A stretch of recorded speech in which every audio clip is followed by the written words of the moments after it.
after a disastrous debate. Eligible for what I've been able to do with the COVID, with dealing with everything we have to do with, look. I really don't know what he said at the end of that sentence. I don't think he knows what he said either. President Biden attempting to bounce back, pushing ahead in the campaign despite increasing calls for him to step aside.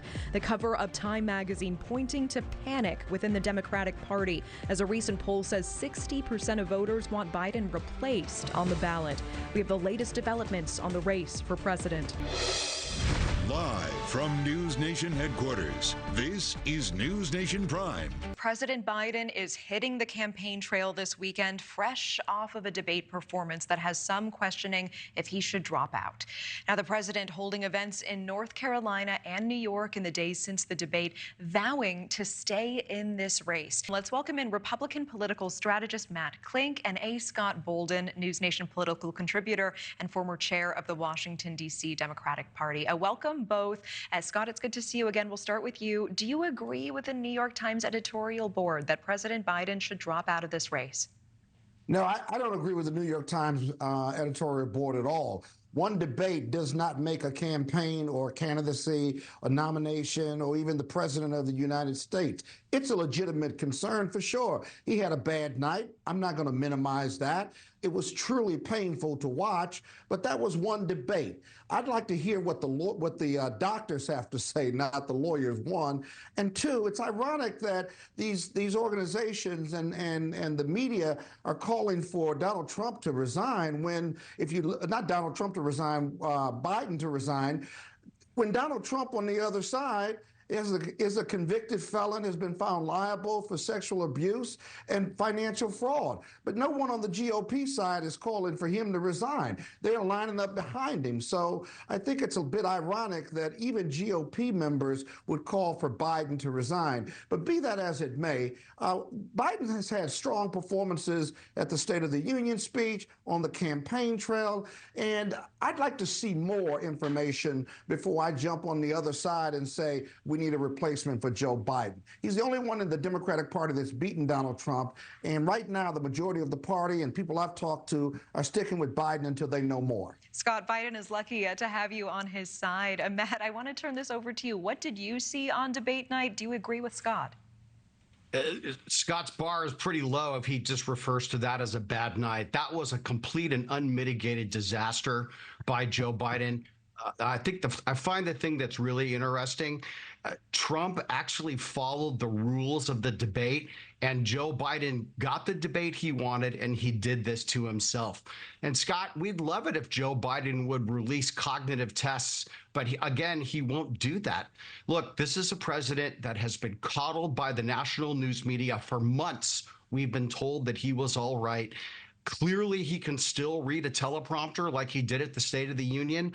But unlike what he does at his very limited press conferences, where he only takes prearranged questions from his little note cards, Joe Biden is not up to the task. His energy level was alarmingly low. He looked every bit his age. And if this doesn't concern every single American, I don't know what will. This was really scary. And it's even scarier that this man is leading our country for the next 7 months. Scott, back over to you. Let me tell you what's really Yeah, go ahead. You have the floor. You have the floor. I may respond to that. What's really scary is Donald Trump didn't follow the rules that night. He lied his way or didn't answer all the questions. He lied about the abortion issue. He lied about January 6th and many of the other questions that he talks about at his rallies. He wouldn't even answer those questions. And so I think that's far more scarier than a president that had a bad night, that clearly looked out of joint, if you will. I will concede that. You can see that. At the same time, I'm not ready to concede that his mental acuity is not one in which can help lead this country. He's got policies, he's got legislative victories on the international front as well. And so as a result, one night of one bad debate, I tell you what, to my GOP colleague, it was a very, very bad night, but that doesn't make a president. That doesn't mean he shouldn't run. That doesn't mean that he's excellent compared to Donald Trump, who was a coherent liar and someone who just is out for himself. A coherent liar. That says more bad about the choices. Matt, I want to ask you about this. I want to ask about what Scott is saying here, because NewsNation did find that Trump made more than 30 false claims, 30 lies during Thursday's debates. And we see these topics ranging from war to abortion to the economy. I know we're bringing up this graphic now so the viewers at home can take a look. Yeah. Isn't this a problem for a man seeking the highest office in the land? Okay, absolutely. However, Trump is doing Trump.